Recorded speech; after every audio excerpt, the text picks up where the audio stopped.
Buenas tardes, sean todos bienvenidos a la sesión de Zacatecas y San Luis Potosí. Les solicitamos, como siempre, que por favor sean tan amables de cerrar sus videos y micrófonos para que no se genere interferencia con la presentación. De igual manera, les pedimos que los comentarios, preguntas o dudas que tengan las realicen hasta el final a través del chat, mismo que estará inhabilitado durante la presentación para que no distraiga la vista de los participantes. Damos la bienvenida al señor Raúl García Morino para iniciar la presentación. Adelante, señor Raúl. Muchas gracias, Caro. Buenas tardes a todos.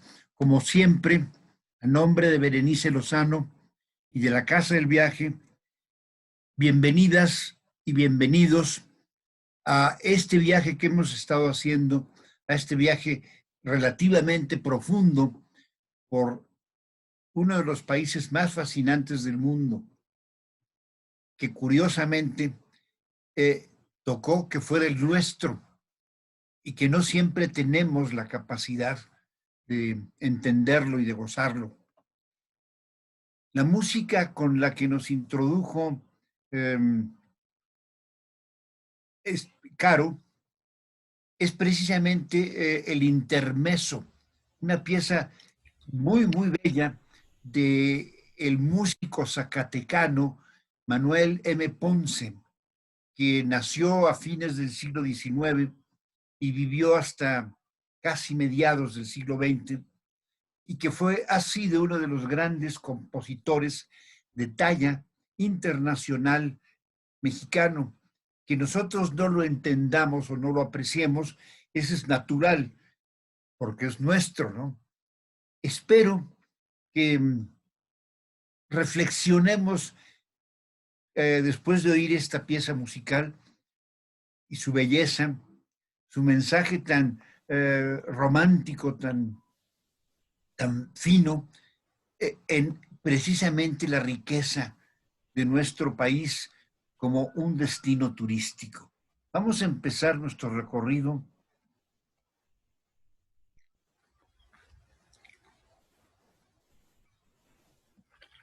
Vamos con Zacatecas. Bueno, creo que perdón, déjenme nada más, el cuadro de introducción a Zacatecas no va muy acorde con la música que escuchamos, pero parte de esto es la dualidad de nuestro país. Es un país donde se fusionan la dulzura, la poesía, el horror a la muerte, jugar con la muerte, el retarla y el reto a esa figura temible y a veces grotesca que es el diablo. Bueno, aquí comenzamos. Precisamente no es que Zacatecas tenga una relación con el diablo para nada. Zacatecas es una de las ciudades y de los estados más ricos de la República. Y como tesoro colonial, Zacatecas está a la altura de Puebla, de Oaxaca. Es una de nuestras ciudades más bellas. Este es precisamente en el Museo de Pedro Coronel, perdón, de Rafael Coronel, que es el Museo de las Máscaras, posiblemente el museo más grande de máscaras en el mundo. Rafael Coronel tenía la obsesión de coleccionar máscaras y entrar a este museo, al convento de San Francisco o ex convento de San Francisco, hagan de cuenta que entran a una fantasía pesadillesca donde todos los demonios que traemos en el inconsciente, todas nuestras contradicciones, nuestros naufragios, nuestros sueños, están representados en más de 12,000 máscaras que decoran las paredes austeras de este impresionante edificio. Bueno, algo que es quizá lo más célebre de Zacatecas sea la portada, la fachada de la catedral. Quizás sea la fachada de tipo barroco churrigueresco más rica de toda la República. Desgraciadamente está dentro de la calle de Hidalgo, está como encajonada por la calle. Le faltó un atrio suficientemente amplio para que la pudiéramos apreciar en, todo su, en toda su dimensión, en toda su maravilla arquitectónica. Hasta hace unos años, el interior de la Catedral Basílica de Zacatecas no era tan llamativo, pero cambiaron el altar. Bueno, aquí les muestro algunos fragmentos, algunos detalles de este jardín churrigueresco que es la portada de esta catedral. Vean nada más qué maravilla. Además combina mucho esta parte sobria, renacentista, con esta medalla plateresca de la catedral, que no es plateresca, pero tiene esta dualidad de la arquitectura plateresca, que es muy sobria, pero en las fachadas está muy cargada como si fuera el trabajo en plata de las monedas. Vean nada más el nuevo altar de la catedral. Es de verdad impresionante.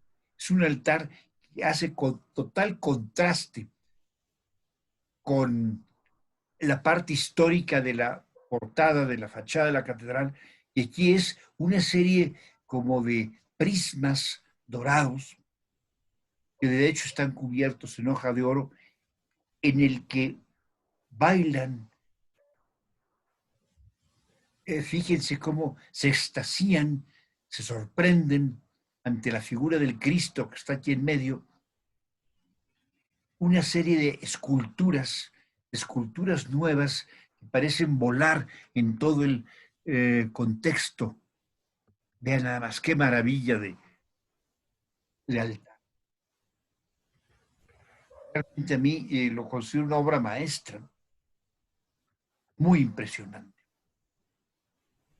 Es, algo tiene Zacatecas, porque ahí han surgido artistas, bueno, como Rafael Coronel, que independientemente de la colección de máscaras que hizo, sus pinturas son desconcertantes.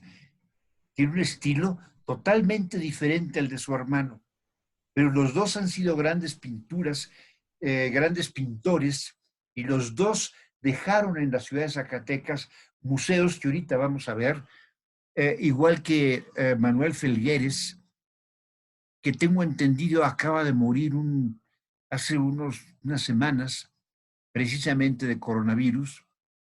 Tienen la fuente y la plazuela de los faroles,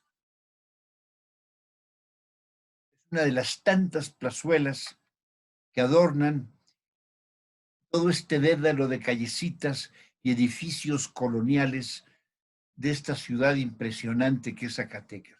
Aquí la pueden ver, aquí pueden ver la avenida Hidalgo, la catedral, los palacios de gobierno.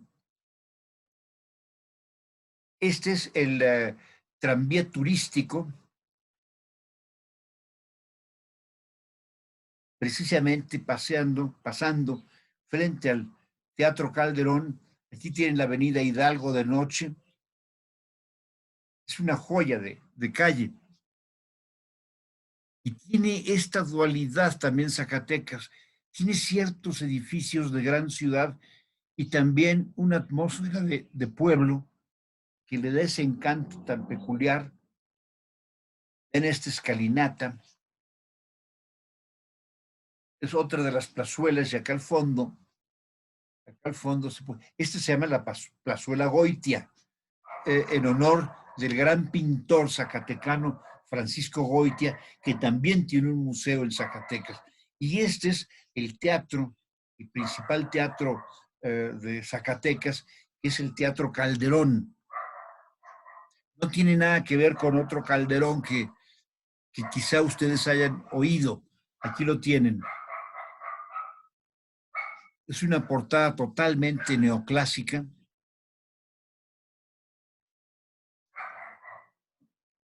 Y este es el mercado González Ortega. Todo el interior es una arquitectura neo-Art Nouveau.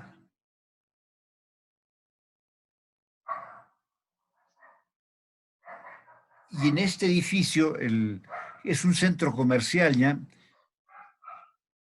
Hay restaurantes y hay tiendas.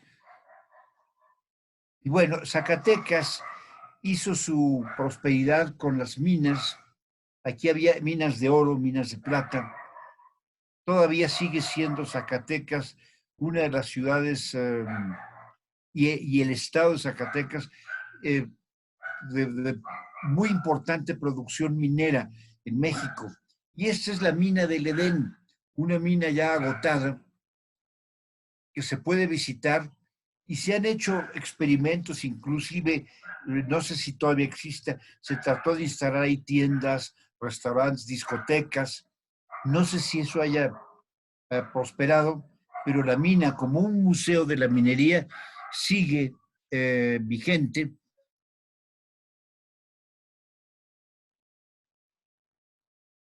Parte de la mina del Edén.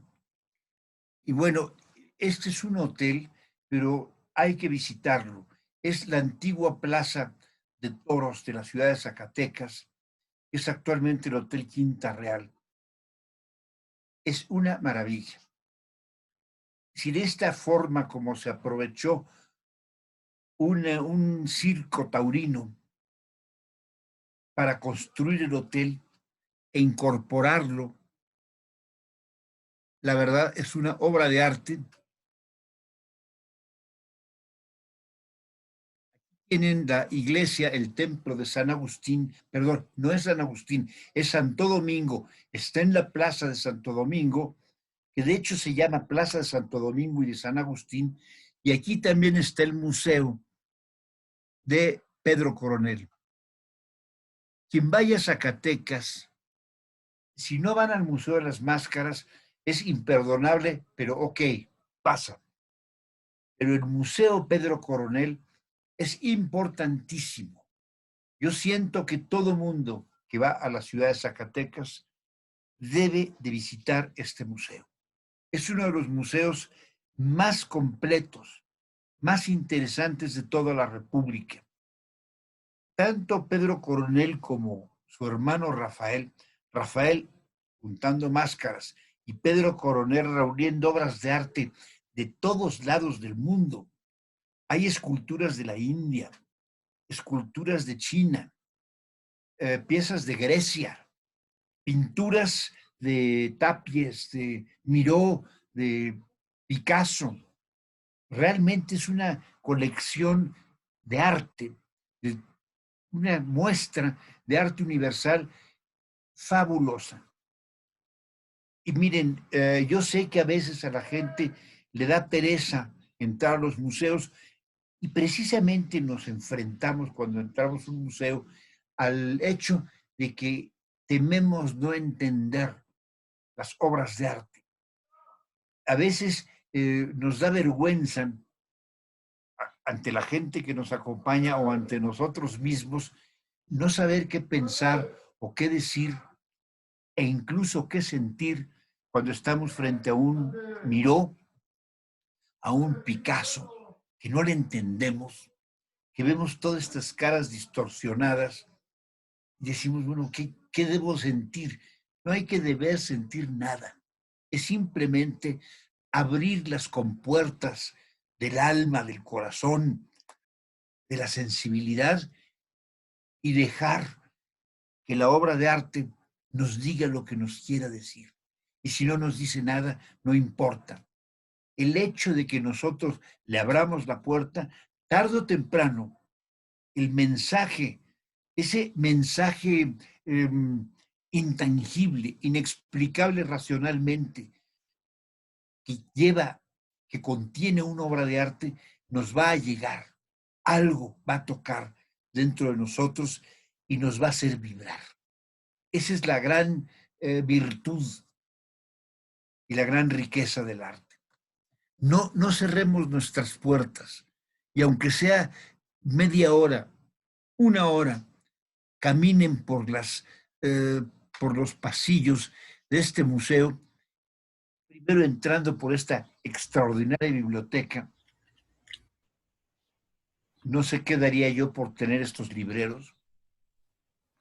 Los libros podría yo prescindir de ellos, cada quien tiene los suyos, pero vean nada más qué maravilla de libreros. Aquí tenemos piezas de arte chino. Vean este camello, me imagino que es de la dinastía Ming. Esta figura, este Buda, estas tancas tibetanas. En este pasillo, estos cuadros de Miró. Muchas veces la gente dice, ¿qué le ves a estas manchas? Ustedes véanlas, no las juzguen.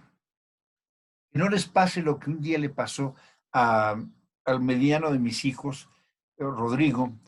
Lo llevé al Museo de Arte Moderno, donde había una colección de una exposición de Miró, y de repente su hermano mayor dice, mira, pinta parecido a Rodrigo, y Rodrigo se indignó, y a gritos le empezó a gritar, yo no pinto así, ¿sí? Totalmente ofendido, como diciendo, mis garabatos son mejores que estos. Pero véanlo, después de un rato empieza esa seducción, una seducción que es de nosotros hacia la obra de arte.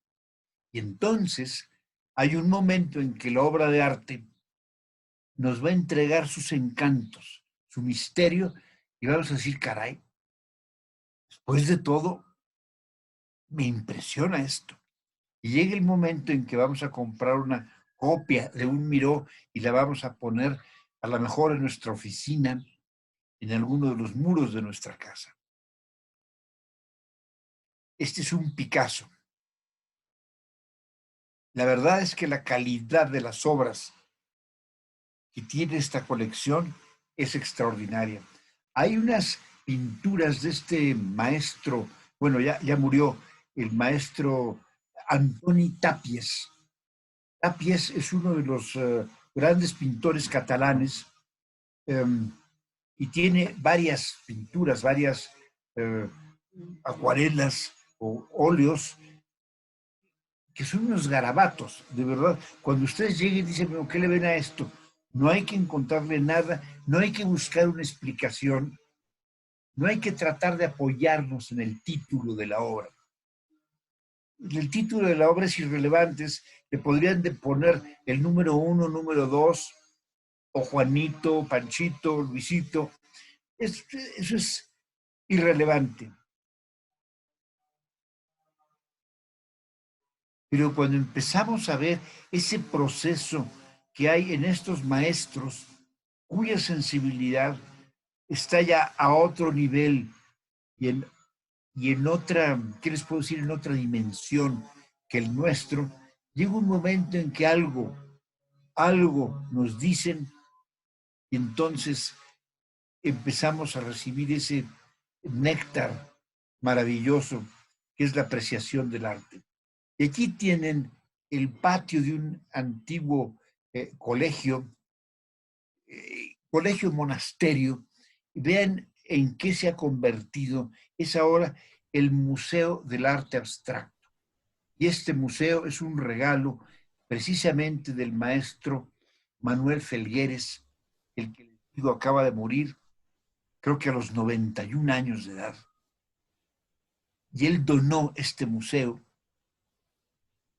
a la ciudad de Zacatecas. Ya quisiéramos en México tener un museo como este. Todo es arte abstracto. Prepárense para ver manchas, botes de pintura, escurrimientos, hierros torcidos pegados que no quieren decir nada. Así es, no quieren decir nada.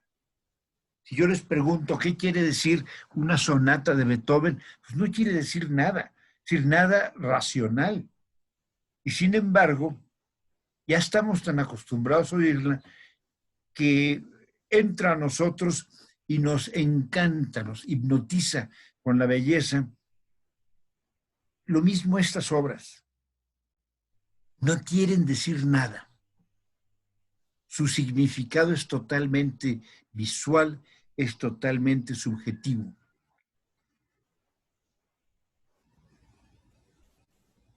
El Museo de Arte Abstracto en Zacatecas. Miren, ahorita que lo estoy viendo, de verdad me entra una nostalgia y una ansiedad por regresar y ver estas maravillosas manchas. Y es que es impresionante. Entra uno a estos pasillos, estos muros enormes, y de repente se encuentra con estos lienzos descomunales, llenos de formas que no quieren decir nada y sin embargo nos hacen vibrar toda su fuerza. Algo extraordinario. Y bueno, después de ver ese mundo de lo abstracto, vamos a entrar a una especie de inframundo. Este es el convento, el ex convento de San Francisco. El edificio es muy bello y aunque es una ruina, todavía mantiene su señorío y dignidad. En el interior vamos a encontrar, como les decía, todo ese mundo inexplicable de nuestras pesadillas, nuestros sueños, nuestros temores, representados en esta danza de cientos y de miles de máscaras, de animales, animales con pelos en las fauces, barbas descomunales, ¿verdad? Ojos totalmente desencajados, sin ojos, frunciendo la nariz en una forma siniestra de burla.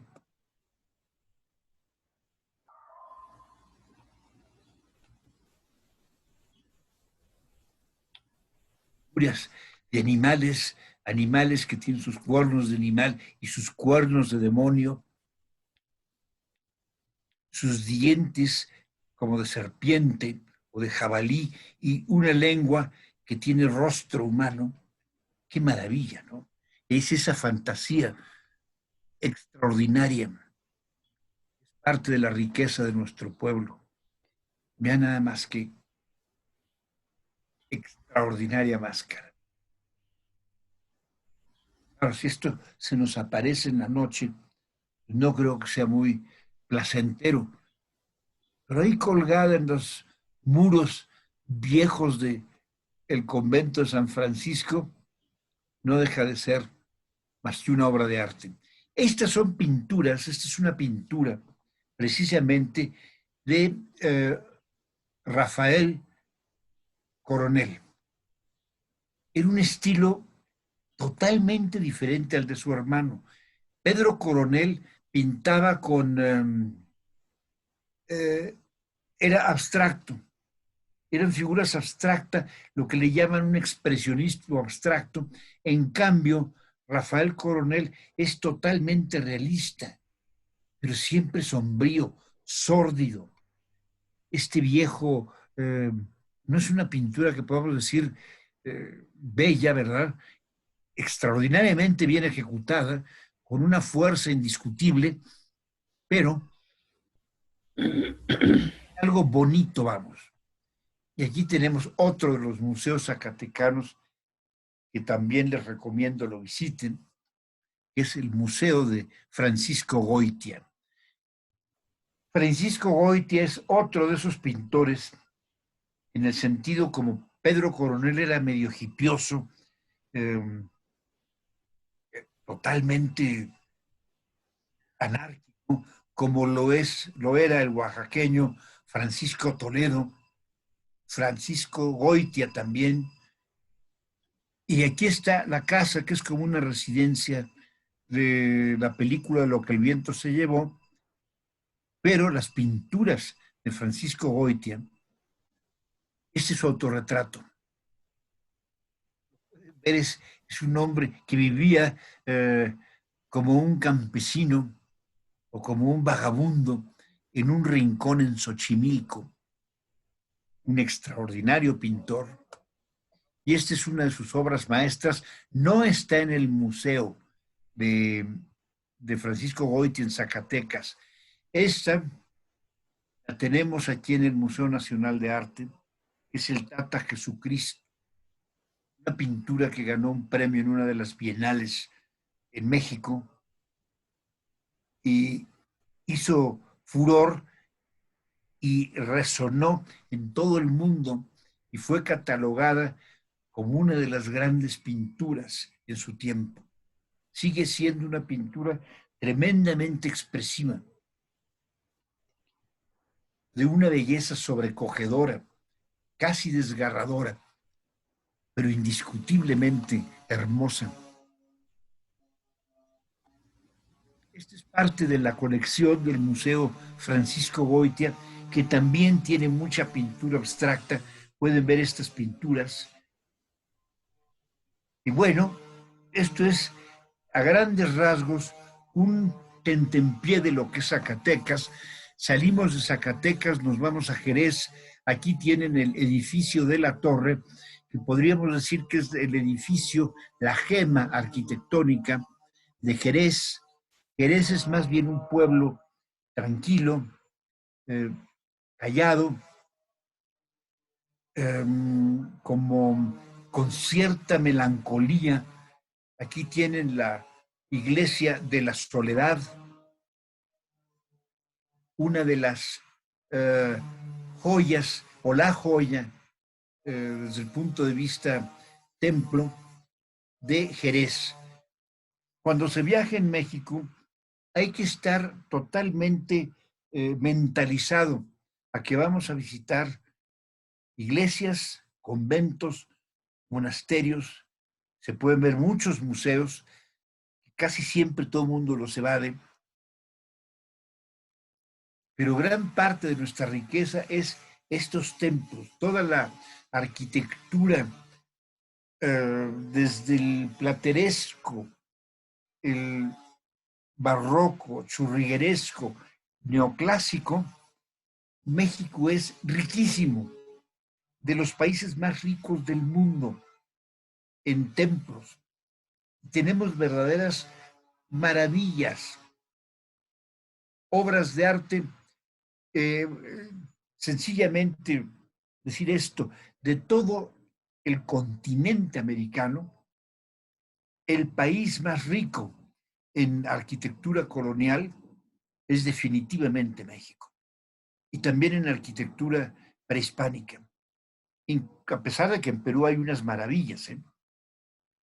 Bueno, estamos allí, este es el Templo de la Soledad, en Jerez. Aquí lo tienen de noche. Disculpen mi tendencia a poner fotos de noche, pero muchas cosas en la noche adquieren una grandeza. La luz del día eh, se las quita. Esta es una callecita. Aquí tienen precisamente el edificio, el que les mencionaba, el edificio de la Torre. Este es Jerez, la Plaza de Armas. Y bueno, este es el Teatro Hinojosa. Este me trae recuerdos porque en una ocasión, llevando una convención de médicos, estábamos y entonces les empecé a platicar del teatro y les conté que ahí me había tocado ver un recital de poemas de López Velarde. López Velarde yo creo que es uno de nuestros grandes poetas. No, quizá no del todo valorado, como suele sucedernos, que nos cuesta valorar lo nuestro. Insisto en ello y es que es cierto, ¿no? Desgraciadamente. Y me acuerdo de un poema que me hizo pasar saliva y perdonándome la desvío, se los voy a leer. Un pedazo, no todo completo. Es un poema de amor extraordinario. Yo la primera vez que lo leí leído por Juan José Arreola, y después me tocó verlo recitar precisamente en el Teatro Hinojosa, en la ciudad de Jerez, de donde era precisamente López Velarde. Ahí les va. A la cálida vida que transcurre Canora, con garbo de mujer sin letras ni antifaces, a la invicta belleza que salva y que enamora, responde en la embriaguez de la encantada hora un encono de hormigas en mis venas voraces. Antes de que deserten mis hormigas, amada, déjalas caminar, camino de tu boca, a que apuren los viáticos del sanguinario fruto que desde sarracenos oasis me provoca. Antes de que tus labios mueran, para mi luto, dámelos en el crítico umbral del cementerio, como perfume y pan y tósigo y cauterio. Es una belleza. Perdonen la desviación. Bueno, salimos de Jerez y nos vamos a Nochistlán. Tienen la plaza de armas de Nochistlán, es la parroquia de San Juan Bautista, y aquí a la izquierda tenemos el edificio del Parián. Miren, esta es el acueducto de Nochistlán, pero puse la fotografía nada más como una crítica a estos letreros que les ha dado no sé a quién poner en nuestros monumentos históricos, sobre todo en muchos de los pueblos mágicos, les ponen estos letreros que rompen con toda la sobriedad de estas piedras coloniales.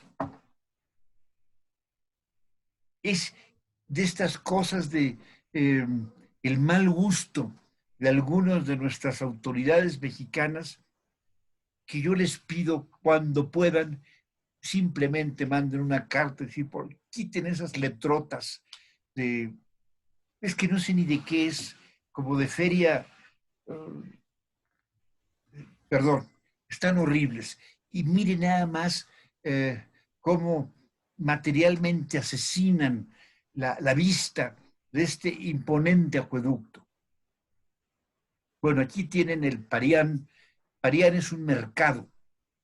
Actualmente sigue siendo un mercado, pero ya más bien de artesanías en Nochistlán. Y esto nos vamos a Pinos, otro pueblo mágico del estado de Zacatecas. Tienen el convento de San Francisco. Van a encontrarse muchos conventos y templos de San Francisco en México. Recuerden que los franciscanos fueron de los grandes hacedores del país. Dominicos, por eso hay tantos Santo Domingos, San Franciscos. Los jesuitas también hicieron una labor, pero no tienen tantas iglesias de San Ignacio o de San Francisco Javier. Este es el convento de San Francisco, inconcluso, maltratado, pero indiscutiblemente bello. Sigue siendo una obra arquitectónica muy hermosa en el centro histórico de la ciudad de Pinos. Lo tienen San Francisco. Bueno, este es una mezcalería. Lo más maravilloso de esta mezcalería, bueno, estas ruedas que todavía funcionan, son estas ruedas de piedra para moler las piñas del maguey. Después de la limación, les cortan las pencas y aquí lo muelen, porque esto ha de pesar, no sé, 1 tonelada o más. Entonces lo mueven, esto lo van dando vueltas y van moliendo hasta que queda pura fibra jugosa del corazón del maguey. Vean esto, aquí lo pueden ver molido. Y aquí están estos hombres juntando el gabazo con sus jugos, que es lo que se pone a fermentar para generar, para producir ese aguardiente extraordinario que es el mezcal.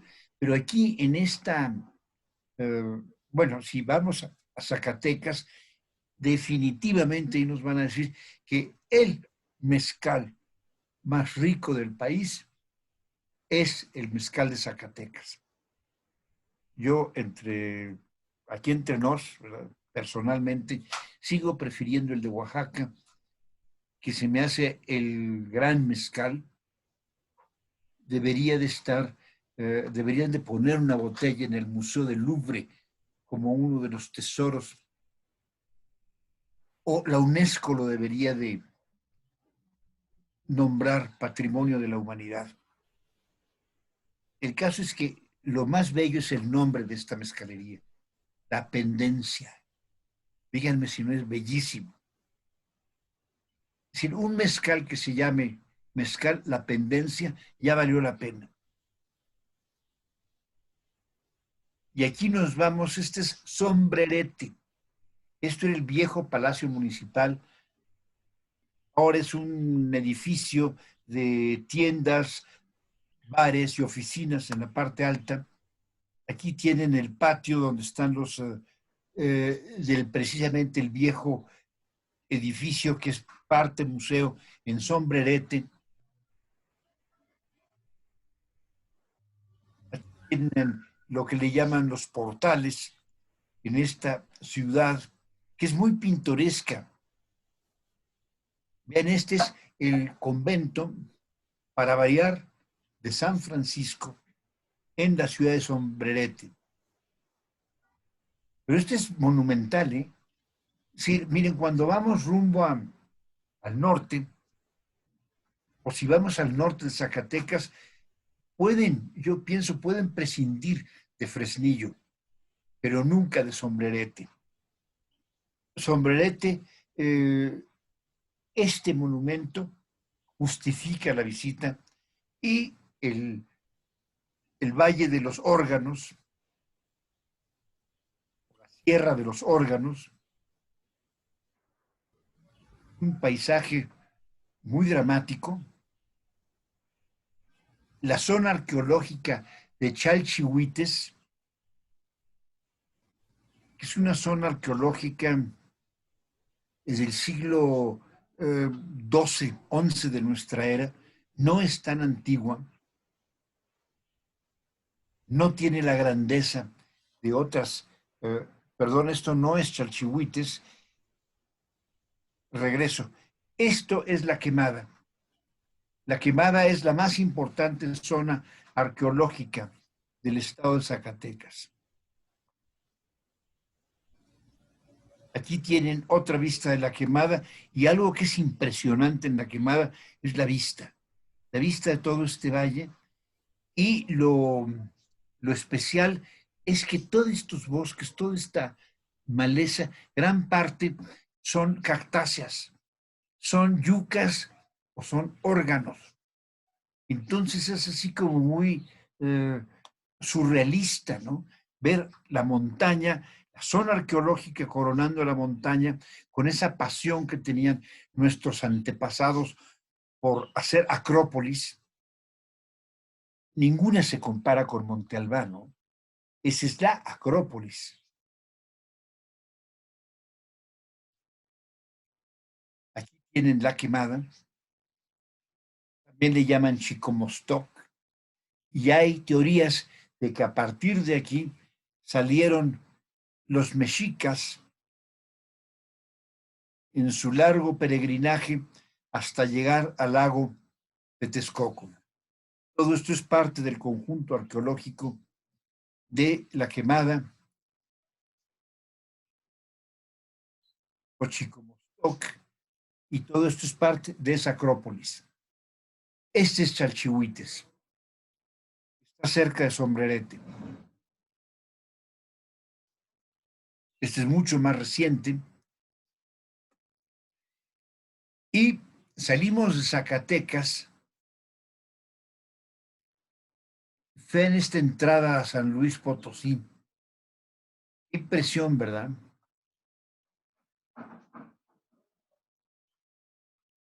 Es como si estuviéramos entrando al inframundo.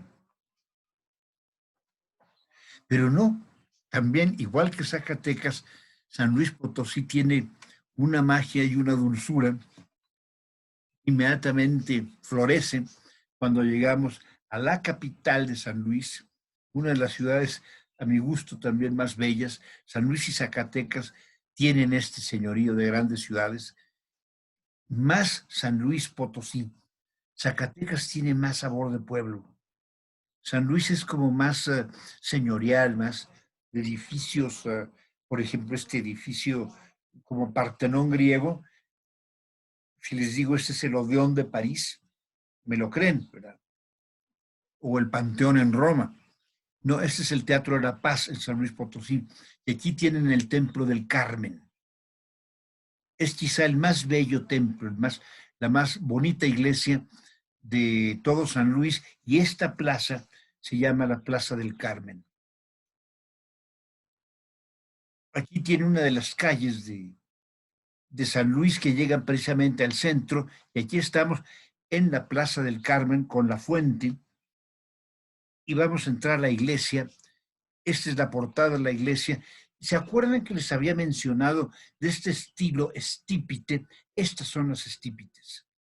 Estos pilares que están adheridos a la portada, al cuerpo central de la portada, como si estuvieran pegadas, como en relieve, salientes estos pilares. Iba a decir columnas, pero las columnas siempre son redondas.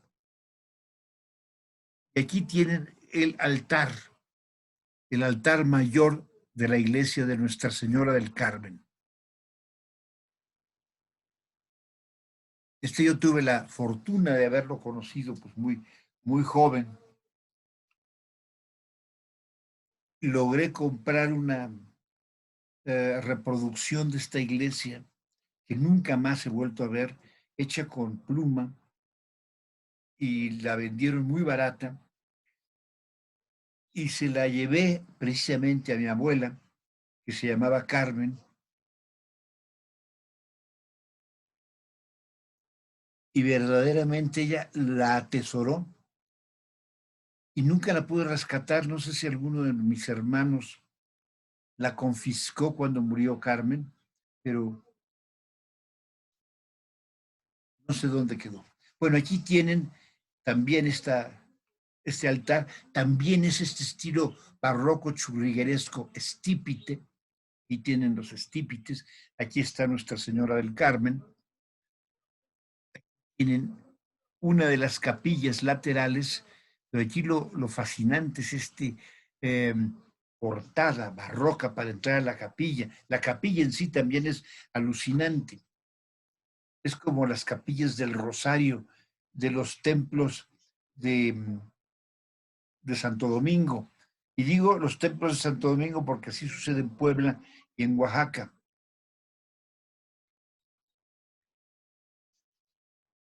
Estas son reminiscencias del arte pueblerino mexicano. Esto no es muy español. Estos rostros, estas figuras tienen todavía esa ingenuidad del indígena. Ya lo veremos ahora que visitemos Puebla en la iglesia de Tonancintla. Todos los angelitos, músicos, todos tienen las caras serias. No hay ni uno sonriente. Como aquí, no hay ninguno sonriente. Y bueno, estamos en el Teatro de la Paz. Y este es el principal teatro de San Luis.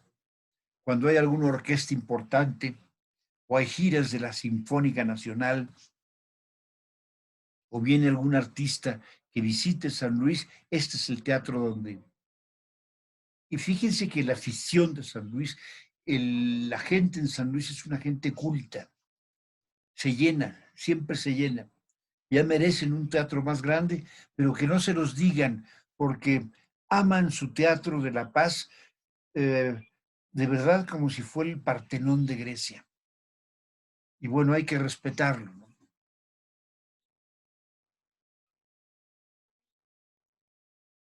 Aquí tienen la plaza de Aranzazú. Hay un paseo muy interesante que hay que hacer en San Luis Potosí. Y es un tour que lo pueden tomar incluso hasta un taxi. Lo que pasa es que los taxis siempre tienden a abusar y tienden después a insistir en llevarlos de tiendas, a desviar el camino, pero es lo que le llaman el tour de los 7 barrios. La ciudad de San Luis es famosa por sus 7 barrios. Cuando empezamos con San Luis, esa callecita donde estaba una iglesita blanca, y perdonen, omití mencionarlo, es precisamente el barrio de Tlaxcala. Se llama de Tlaxcala porque cuando se fundó la ciudad de San Luis, de los primeros habitantes que llevaron los españoles, así para poblar, para que hubiera gente y para que trabajaran en las minas.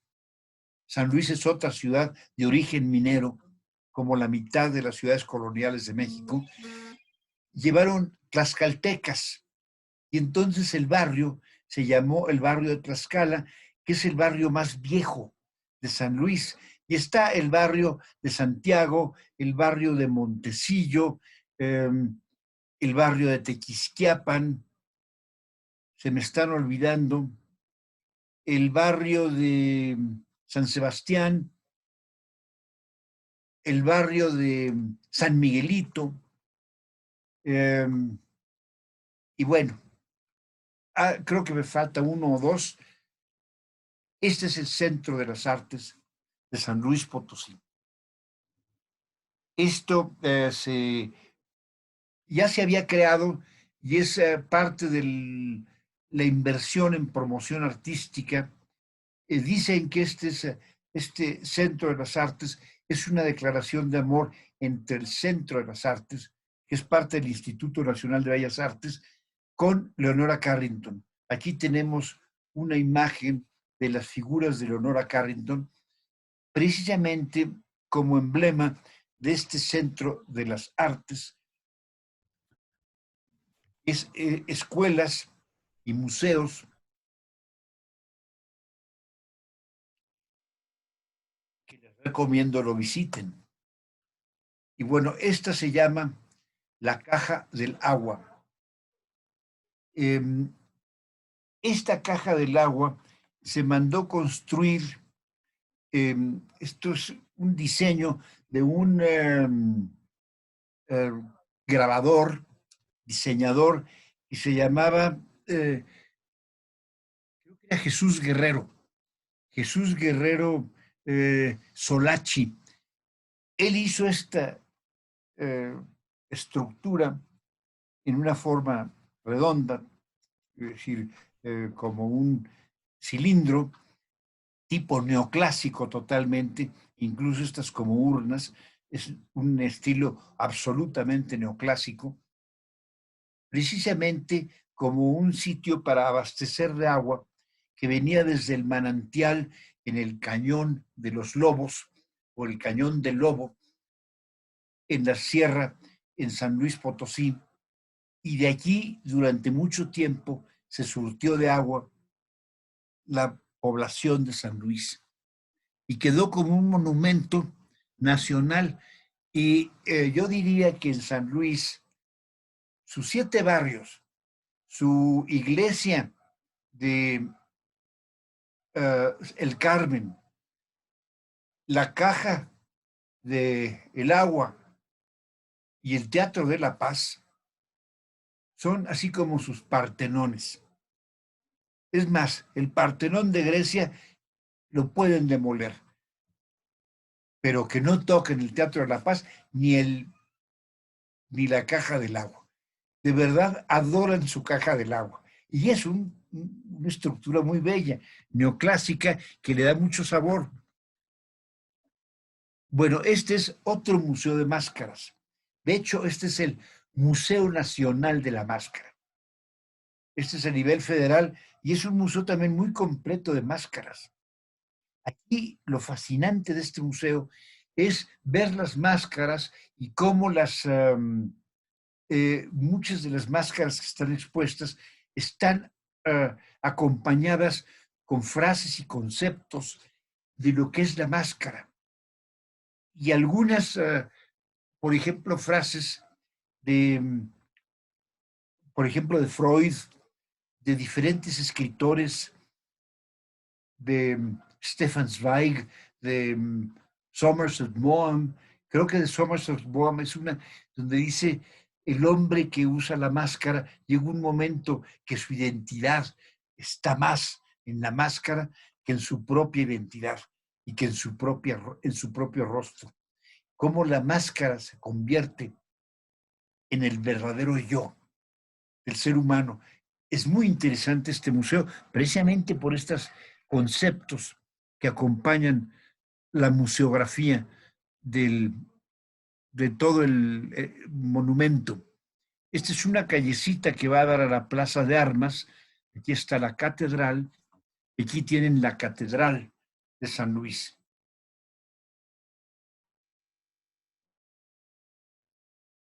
Es otra de nuestras catedrales. Miren que no me oigan, pero si a mí me dan a escoger eh, como catedral, definitivamente la catedral metropolitana, sobre todo en su interior, se me hace la más bella. Como iglesia barroca, eh, yo estoy enamorado de Santa Prisca de Tasco, pero esta es una de mis favoritas. Y la prefiero, por ejemplo, a la de Morelia y a la de Puebla. Espero no ofender a nadie. Son distorsiones. No estoy menospreciando a las otras catedrales que siempre me conmueven. Esta es la calle de San Luisito. Es un callejón que da hasta la plaza de San Francisco.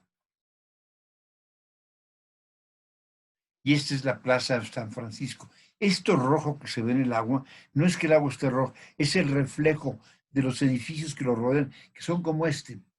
Ahí está precisamente la iglesia, adivinen el nombre, de San Francisco.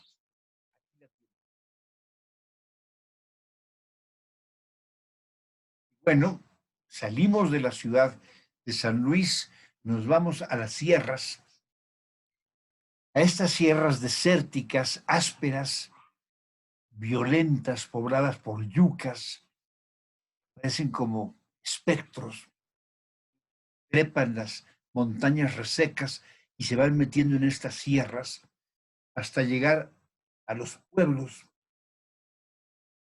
Uno de esos pueblos era el pueblo minero de Real del 14. Se llega a Real del 14 por un túnel. Aquí siempre hay un muchacho cuidando y tienen ya un teléfono que avisa en el momento que entre un coche para que no se vaya a meter otro hasta que salga. Son varios kilómetros este túnel. Y cuando ya viene un coche, detienen a todos los coches aquí para que no entren y no se atasquen en el interior. Imagínense tener que tomar un túnel para salir a un pueblo y en la actualidad es un pueblo fantasma. Y tienen este pueblo moribundo o realmente no era un pueblo moribundo, era un pueblo muerto. Yo tuve el privilegio de conocerlo uh, la primera vez, de visitarlo la primera vez, pues todavía muy chavo, y me impresionó mucho porque todo era así, todo eran ruinas. Y había el hotelito donde me quedé, paradójicamente, no sé si era sentido del humor, se llamaba el Parador de la Abundancia. Imagínense la abundancia entre todo este pedregal ya cadavérico. Y hubo un muchacho que me dice, ¿no quiere pasear en la noche? Pues sí, vamos a pasear. Y me dice, pero espantan, ¿no le da miedo? Y debo confesar que sí me sentí como que me recorrió la piel, un calosfrío. Pero dije, bueno, pues vamos. No puedo decir que se me apareció un fantasma, pero a veces el joven me decía, escuche, escuche, son voces. Y se oían ruidos, ¿no? No puedo decir que voces. Pues está lleno de fantasmas este pueblo. Tengo entendido que los fantasmas ya se han ido, porque el pueblo maravillosamente ha revivido.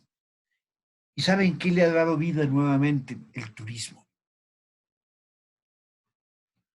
Ese turismo que a veces despreciamos tanto y que es tan importante. Es como un flujo de energías, de curiosidades, de capital, pero sobre todo de cultura. Aquí llegamos, esta es la iglesia, la vieja parroquia del Real del 14. Vean todavía estas viejas calles.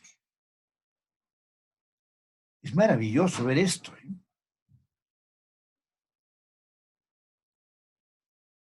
Y sí se siente como que está poblado por fantasmas. Esto es en invierno, se cubre de nieve, porque en invierno hace mucho frío, en verano hace un calor insoportable.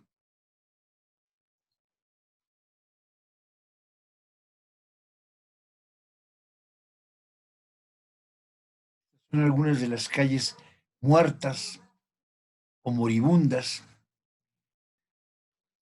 Hagan de cuenta que estamos en una novela de Pedro Páramo, en la novela de Pedro Páramo, y por ejemplo este señor, yo no les puedo asegurar si está vivo o está muerto. Estos sí están vivos. Este es ya el pueblo que renació con sus tiendas de souvenirs, souvenirs de los huicholes. Este es un pueblo visitado por huicholes y muchos llegan al 14 para meterse al desierto, buscar el peyote y alucinar. Pero vea ya el pueblo revivido, con luces en la noche. La primera vez que yo lo vi, había 2 o 3 faroles, era totalmente oscuro. Y sí, simbraba, era como muy impresionante. Ahora es un pueblo sumamente pintoresco. Ojalá no reviva todo y queden todavía esos osamentas evocando aquella época de esplendor en que esta ciudad fue una de las más ricas de México. Y bueno, otra parte de San Luis que es muy importante es su naturaleza. Miren, aquí tenemos esta cascada que es la cascada de Tamul.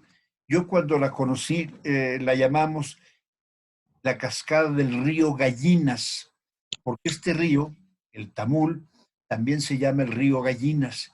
De hecho, mucha gente local le llama el río Gallinas. Aquí pueden ver la cascada.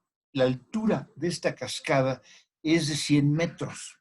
Aquí no se aprecia en esta foto.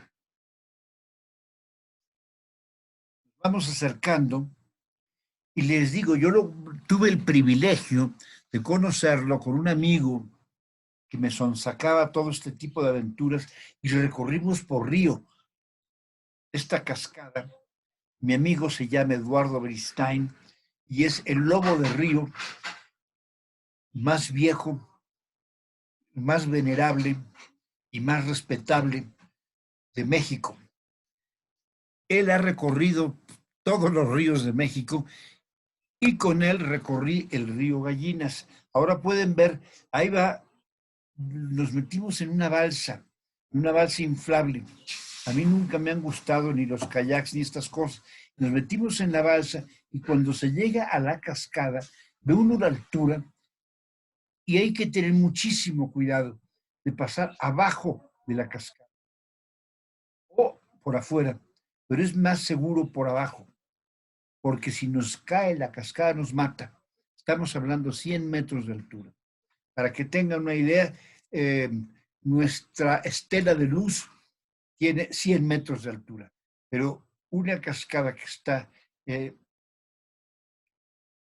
precipitando kilos o toneladas de agua, nos mata. El color del río es este. Aquí no está photoshopeado. Y algo que es impresionante, que todas estas peñas, estos peñascos, esta barranca, está cubierta de helechos. Entonces, esto es una pared verde con esta cascada que es como poesía pura. Y en este mismo río se llega hasta este sitio en San Luis Potosí, conocido como Puente de Dios. En una ocasión tuvimos aquí en Puente de Dios un incidente porque llevábamos un grupo en balsas y los americanos y las americanas se quitaron la blusa y empezaron a nadar con el pecho desnudo. Y todos los lugareños, ¿verdad?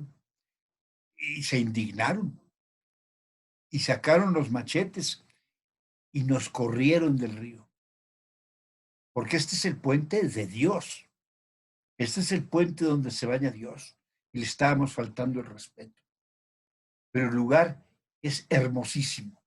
Y estas piscinas son de verdad uno de los rincones paradisíacos de este país lleno de sorpresas. Y otra sorpresa, hablando del surrealismo mexicano. Edward, perdón, Edward James construyó aquí en Xilitla este jardín, que es como su palacio, su residencia, una residencia totalmente surrealista. En la actualidad son ruinas, pero todo es una como pesadilla de formas, sin concierto, sin orden, pero que además va muy acorde con la selva que la rodea. Por ejemplo, esta calzada se llama, y así le puso eh, Sir Edward, la cascada de los 7 pecados capitales. Se me hace un hombre muy afortunado. Y tenemos estas cuevas, estas oquedades que son típicas de San Luis. Estábamos hablando cuando empezamos a recorrer San Luis que si no sería la entrada al inframundo. Pues miren, si vemos esto, tiene su lado aterrador. Es como para iniciar un viaje al centro de la Tierra. Muchísimo mejor y más adecuado que los cráteres que, que han puesto en las películas, esos cráteres de Islandia, ¿no? Asomarse en estos o descender en rapel por estas oquedades, de verdad es como entrar al inframundo. Y vean esta, se llama el sótano de las golondrinas.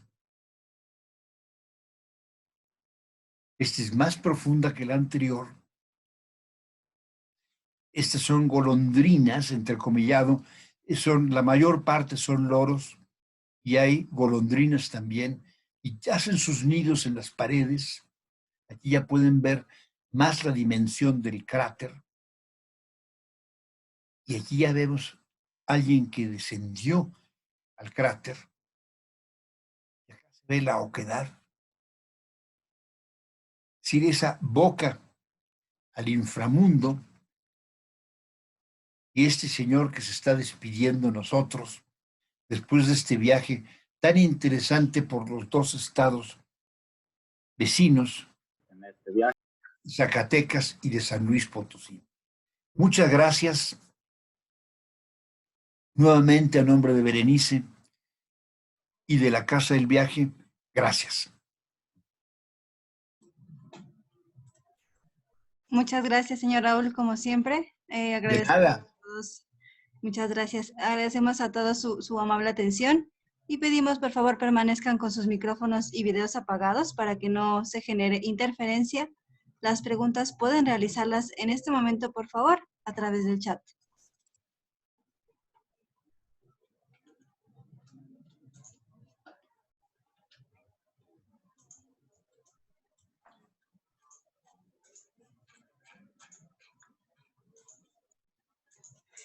Señor Raúl, si puede, por favor, repetir cómo se llama esa oquedad o hacia dónde está. El sótano de las golondrinas.